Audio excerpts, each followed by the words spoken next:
how you doing? I'm Dr. Matt Young. I'm the president of the American Academy of Implant Dentistry. Today we're going to be talking about our annual program. It's going to be this November 12th to the 15th in Phoenix, Arizona. We have great main podium lectures. We have awesome workshops, hands-on programs, camaraderie. Today we have the honor of doing an interview with Dr. Sebastian Adriana. Dr. Adriana is one of my great faculty from University of Buffalo. Taught me implants when I was in dental school, and then since then, I've been learning from him ever since. He has the distinguished role of the interim chair of the Periodontology and Implant Center at NYU. So he's able to oversee many departments, many students, many faculty. I'm very happy to have you here today, Dr. Adriana. Thank you, Dr. Young. Good to see you. And I can say you haven't changed much from where you were a student many years ago, but I'm very proud and happy for you and see what you have been able to accomplish. That's very good. Very nice. Well, it's great to be able to go through implant dentistry and life with you as a great mentor. So you've kept me young. Yeah. Thank you. Well, Yeah. I'll take it. Yes, thank you. Wonderful job. You have a couple great programs that you're going to be presenting. One is on the main podium about peri-implantitis, and it's going to discuss the surgical and non-surgical approaches. Can you tell us about that course? Oh, sure. Well, first of all, thank you for having me today. And also, since you're the president, thank you for having me on the program on the main podium. So the peri-implantitis, as we all know, has increased tremendously in numbers. And it makes total sense because we place more implants. 20 years ago, 30 years ago, I would say over 40 years ago, we had different beasts and definitely a much smaller number. Today, thank God, for our patients and for ourselves and for the profession, we place more implants. And by default, by the law of the big numbers, we have an increased numbers of cases of peri-implantitis. So this is what the presentation will focus on. What are the main objectives of doing a treatment of peri-implantitis? First of all, I know that there are there is the classifications and the bleeding on probing and suppuration and mobility. All of these are outstanding parameters, good clinical indices. However, at the end of the day, the patient comes with an abscess near an implant or with bone loss, and then he or she just wants to be treated. So the main reason of peri-implantitis is bacteria. Oh. However, as Dr. Tom Wilson presented very well, we have the subgingival cement that we use when we cement the crown. So removal of bacteria is one thing, or removal of cement is another thing. And now what we're seeing is also the effect of the gingival margins of our restorations may have an effect on the peri-implantitis. So, and also, as we all know, and the Academy is critical on this. We have phenomenal papers, presentations, and one of our guru, which is also the editor of our journal, Dr. Jim Brukowski, is very big on the medications.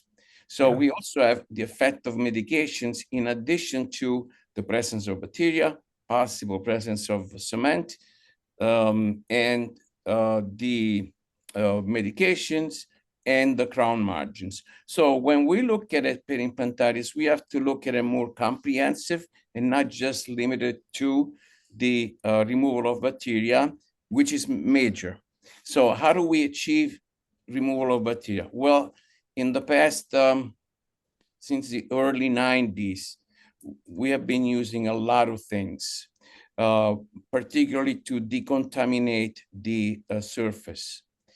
And so from citric acid to tetracycline solutions to sodium bicarbonate to hydrogen peroxide to sterile saline. So a lot of things.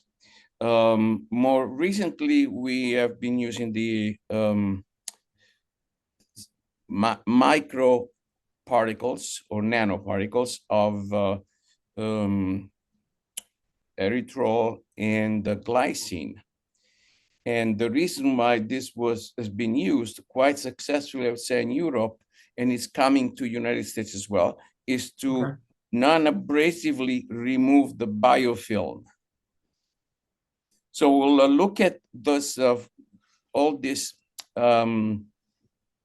procedures, and then also what can we do to the implant surface? Well, we can do implantoplasty. I know some colleagues of ours are against implantoplasty for a bunch of reasons. I still do it a little bit, very gently, of course. And then grafting. Some of us don't graft. I believe that grafting can be done. And also gingival tissue grafting can be done. So we have almost a quite predictable way of treating periimplantitis. Well, it's great. It's great to have surgical options, non-surgical options, and I love that you're going to talk about ways to prevent peri-implantitis going forward. That's always the best way if you know the current practices and procedures to help to prevent some of these issues. So it's going to be an awesome lecture. It's going to be on Saturday morning. We Yes, also have a really good course. You talked about medical history and medications. You have an excellent program on the oral systemic connection to dementia, which yes. is a really important topic for us, for our patients, for our family.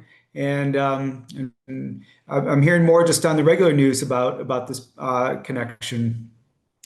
Yes. Well, first of all, as I said before, for this even more so, I have to thank the Academy for giving me this opportunity to talk about this critical issue of neural disease and dementia.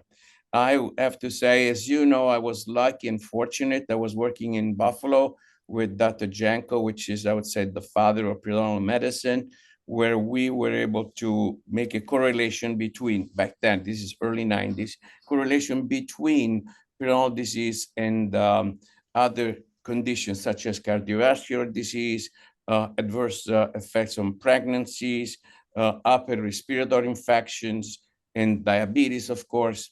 And so then later the science has evolved and developed and evolved and developed.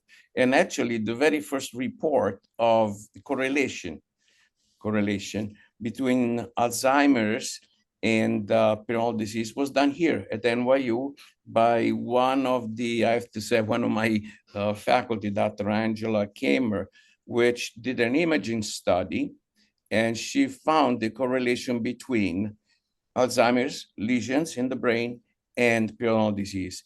And not only that, but now we have reports of finding our best friend, I'm kidding, of course, Porphyria gingivalis, that has been found in the brain coming from the prenatal disease.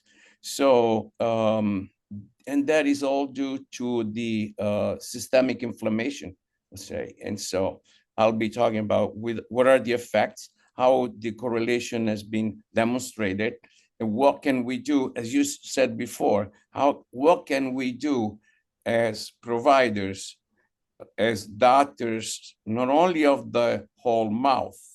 At this point, we expand our vision and treat our patients more comprehensively and minimize other problems, such as dementia, as much as regards my presentation. Well, So they're both going to be great presentations, and you've always been on the cutting edge for research, and really appreciate your contributions to dentistry at university level, and also for the American Academy of Implant Dentistry. You're the Isaiah Liu Research Award winner, which is our highest award for researchers and scientists, and it's it's a great award and great achievements and benefits so many people. Um, I agree. Sorry to if I interrupt.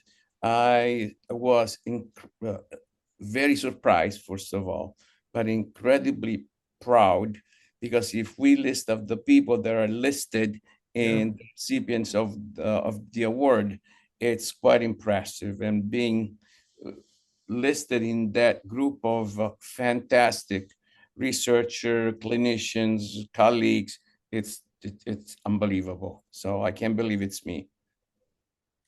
Well, Yeah. very well deserved. Well, Very well thank you. deserved. Thank you. And you've inspired and mentored so many people over the years, including me. So, Thank you. um, we really appreciate you being part of the American Academy of Implant Dentistry. You're very busy. You run whole departments and research and so many students. Why do you take time out of your schedule for the AAID? That's a very good question. And it's simple. The answer is very simple. As you just said, I totally believe in education. I totally believe in education and in mentoring, as you well know. Um, and this is what the academy is, if you really think about it. We, beside the annual meeting and the local regional meetings, there is one aspect that it's part of the what I would call it the invisible curriculum of the academy.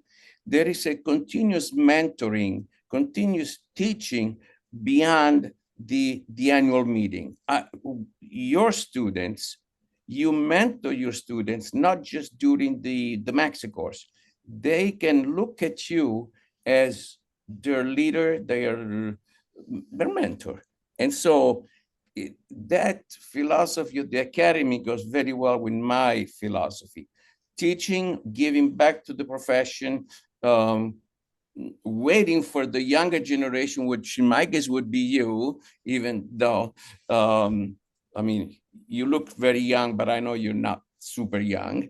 Um, and wait and see from you guys, from the new generation, the new things. So that's why I enjoy coming at the academy. I'm enjoying being part of the academy. Another thing that I want to say is it could be very easily you're sitting in the crowd in the sessions, and next to you is could be some big names, some Yeah. gurus, and you share your ideas, and everybody very humble, very generous in providing informations, in providing education. That is the aspect of the academy that I truly appreciate the most.